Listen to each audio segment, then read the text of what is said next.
Amém. Queridos irmãos e irmãs, neste 10º domingo do tempo comum, a liturgia nos convida a conhecermos quem é Deus de verdade, para podermos falar sobre Ele. Uma das coisas que me preocupa bastante, eu como religioso, nós temos os irmãos diáconos também, que anunciam a palavra de Deus, as nossas lideranças de pastorais, ou todo aquele cristão que deseja falar sobre Deus. Tem algo que me preocupa com isso, que é o quê? Se nós estamos realmente anunciando um Deus conforme a palavra ou não. Por quê? Porque quando nós falamos sobre Deus, de certo modo, nós temos uma grande tendência de anunciar o Deus que eu acredito. Às vezes o Deus do meu jeito, o Deus como eu quero. Mas para nós podermos anunciar suficientemente quem é Deus, é preciso ter uma intimidade com a palavra. Não, claro que não tem como você falar sobre algo ou desenvolver algo e não deixar um pouco de si naquele algo.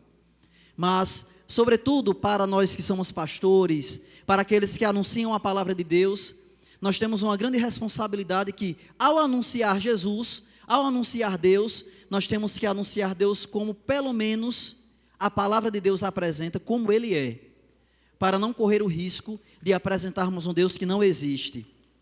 Por que eu estou falando isso? Porque justamente a palavra hoje vem nos apresentar quem é Deus. E para saber quem é Deus, eu tenho que olhar para quem? Para Jesus de Nazaré. Ele é o que nós chamamos da interpretação perfeita do Pai. Olhe para Jesus, você vai saber quem é Deus. Se aproxime de Jesus, você vai entender quem é Deus. E hoje, a liturgia dá um norte tão bonito para a nossa vida. Vamos recordar a primeira leitura de hoje. Oséias vai dizer: é preciso saber segui-lo para reconhecer o Senhor. Certa como a aurora é sua vinda, ele virá até nós como as primeiras chuvas, como as chuvas tardias que regam o solo. Como vou tratar-te, Efraim? Como vou tratar-te, Judá? Ele faz um questionamento, como se fosse o próprio Deus falando. Aqui, Efraim e Judá, sou eu e você, somos nós.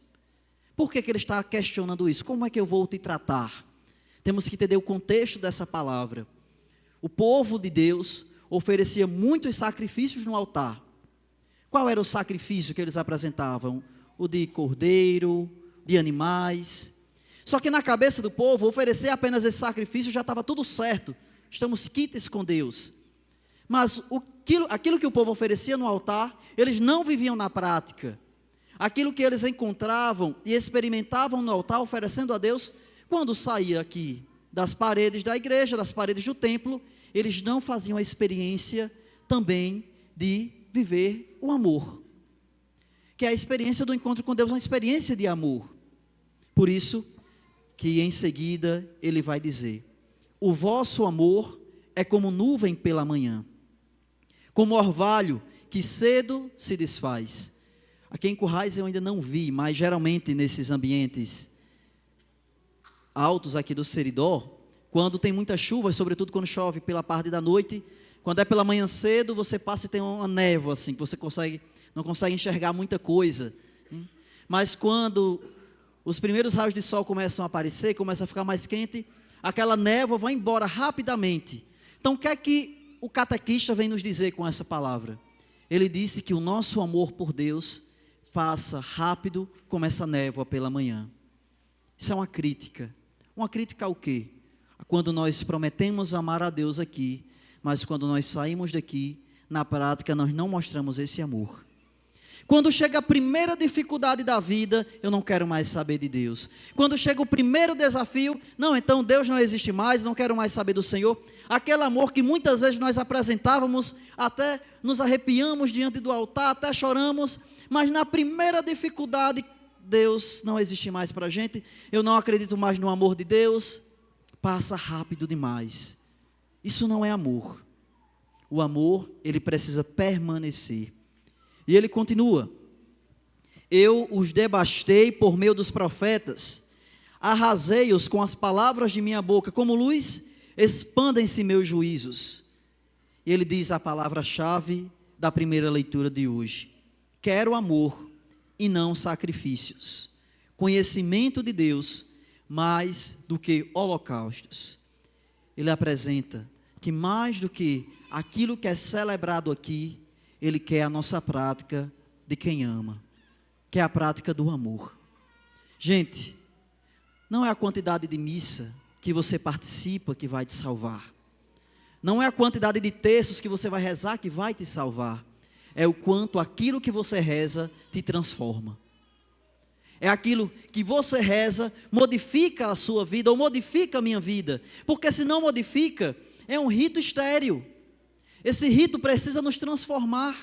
Esse rito precisa modificar o nosso modo como nós enxergamos o mundo, como nós nos enxergamos, como nós vivemos no cotidiano, no nosso trabalho, na nossa família, porque não dá para dizer que esse rito transforma a nossa vida se eu permaneço a mesma pessoa sempre que saio daqui. Ou às vezes fico até pior, porque não quer dizer que eu estou aqui presente, que eu estou sendo tocado por isso que nós estamos celebrando. Não, não quer dizer. Isso nós vamos perceber na primeira, ou melhor, no evangelho de hoje. Veja só, naquele tempo, partindo dali, Jesus viu um homem chamado Mateus. Para nós sabermos quem é Deus, é preciso ver bem direitinho este evangelho de hoje. Mas veja só, Jesus viu Mateus. Não é Mateus que vê Jesus, é Jesus que nos vê por primeiro. Nós temos que perceber que Deus, Ele sempre nos enxerga por primeiro. Foi Deus que te chamou a estar aqui hoje. Foi Deus que te convidou. E pode ser por meio de alguém, de um familiar, pode ser que Ele tenha tocado o seu coração, mas Deus sempre vai nos enxergar por primeiro, porque Deus nos vê. Ou como o Papa Francisco nos falava, Deus primeireia. Deus sempre chega primeiro na nossa vida, porque quem ama, chega primeiro. E ele continua. Vi um homem chamado Mateus. Os pecadores, na palavra de Deus, geralmente eles não tinham nome, aqueles que eram considerados pecadores pela sociedade. Mas aqui o evangelista faz questão de dar um nome. Por quê? Porque apesar do nosso pecado, Deus nos enxerga pela nossa essência. Deus não te enxerga a partir do seu pecado, Ele enxerga a partir do que você é de verdade, e você não é o seu pecado. Você é um filho amado de Deus. Ele enxerga o que você pode se tornar depois, não aquilo que você se apresenta hoje. E ele continua. Mateus estava sentado na coletoria de impostos. Então aqui tem um dado muito importante. Aqueles que cobravam os impostos das pessoas eram considerados como grandes pecadores, rejeitados da sociedade. Por quê? Porque eram ladrões, né? Eles cobravam até o imposto de quem não tinha com que pagar. Então, para a sociedade, eles eram considerados a escória da sociedade. Aqueles que passavam, que quando viam que que Mateus, por exemplo, estava passando, eles se afastavam e iam por outra rua porque não queriam nem se aproximar dele, por causa que era um pecador público. Só que Jesus foi capaz de enxergar Mateus, mesmo diante do seu pecado. Porque, gente, Jesus nos vê. Jesus nos vê. E o que é que Jesus disse? Ele olhou para Mateus e disse: segue-me. Ele não preparou primeiro Mateus para segui-lo. Ele não esperou que Mateus fosse a pessoa mais santa do mundo, não. Ele primeiro disse: me segue, Mateus. Por quê? Porque é no caminho que Deus vai nos preparando. Então, na nossa indignidade, Deus nos chama. Não precisa estar 100% preparado para seguir Jesus. Não entrem nessa, porque nunca vamos estar. Porque se tem algo que nos iguala de verdade, não é a santidade de vida, é o nosso pecado. Porque todos são pecadores, todos. E isso nos iguala. Mas mesmo assim Deus continua nos chamando. Olha que coisa bonita, gente. Você que se sente indigno, que está aqui nessa igreja, Deus nunca vai desistir de te chamar. Deus sempre vai te chamar. Isso é uma notícia, e essa é uma notícia muito boa. Por quê? Porque nós todos somos pecadores. E ele continua. Enquanto Jesus estava à mesa em casa de Mateus, então Mateus saiu da mesa do pecado e foi para a mesa da graça, de conhecer quem era Jesus. Por quê? A mesa é o lugar onde nós nos damos a conhecer um para o outro. Quer conhecer alguém? Sente-se à mesa com a pessoa.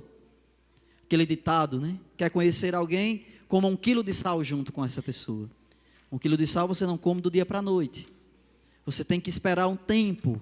Tem que passar um tempo para comer esse quilo de sal com essa pessoa. Por quê? É o lugar onde você se dá a conhecer. Você não coloca qualquer pessoa à sua mesa. Não coloca.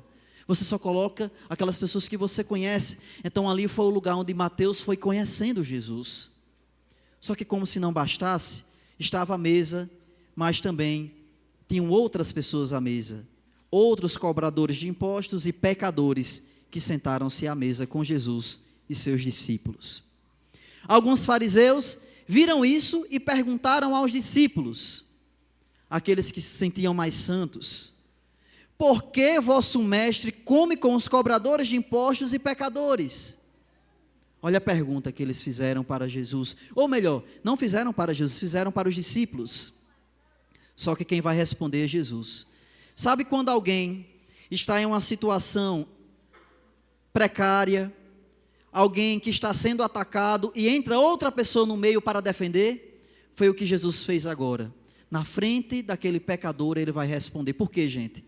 Lembrem-se, Jesus ele não olha especificamente para o seu pecado, mas também ele não passa a mão na cabeça do pecado, mas ele acolhe o pecador. É diferente, são duas coisas diferentes. Nós não somos o nosso pecado. E veja só o que Jesus vai responder. Jesus ouviu a pergunta e respondeu: aqueles que têm saúde não precisam de médico, mas sim os doentes. E ele vai complementar: aprendei, pois, o que significa, recordando a primeira leitura, quero misericórdia ou hesed, e não sacrifício. De fato, eu não vim para chamar os justos, mas para chamar os pecadores. Por quê, gente? Porque quem se acha santo demais não está aberto para que Deus possa agir. Não é no nosso achismo de santidade que Deus vai realizar a sua graça. É quando nós estamos abertos à humildade. Os fariseus estavam aqui como aquelas pessoas que ficam observando praticamente quem comunga ou quem não comunga na missa. Quem é mais santo ou quem não é mais santo para estar comungando. Deus não está preocupado com especificamente o pecado da pessoa, Ele está preocupado com a pessoa. Gente, e quantas vezes nós nos preocupamos com o pecado dos outros e esquecemos dos nossos? Quantas vezes nós nos preocupamos demais com as fraquezas do irmão e esquecemos que eu também sou barro e também sou frágil. Eu também sou frágil. Nós temos que cuidar dos nossos. Temos que cuidar dos nossos. Por quê, gente? Deus, Ele realiza a sua graça naqueles que estão com o coração aberto para isso. E é preciso reconhecer que somos pecadores. Para concluir essa homilia, tem uma história de Santo Antão muito interessante, que diz que Santo Antão, ele viveu até os seus 100 anos de idade, e sempre lutou contra o pecado, e o diabo sempre estava perto de Santo Antão esperando ele pecar. Só que quando ele estava chegando a determinada idade, próximo dos 100 anos, o diabo olhou para Santo Antão e disse: esse aqui não tem mais jeito não, esse aqui não vai pecar mais não, já está velho demais, está perto de morrer, eu vou embora. Aí o diabo foi embora. Quando o diabo foi embora, Santo Antão fez: menino, como eu sou santo, até o diabo foi embora. Quando ele disse isso, aí veio o diabo bem devagarzinho: peguei você. Não é por seu mérito a sua santidade, o mérito é de Deus, porque é Deus que nos levanta, é Deus que nos convida a ficar de pé para caminharmos junto com Ele, é Deus quem realiza a sua graça. Louvado seja nosso Senhor Jesus Cristo.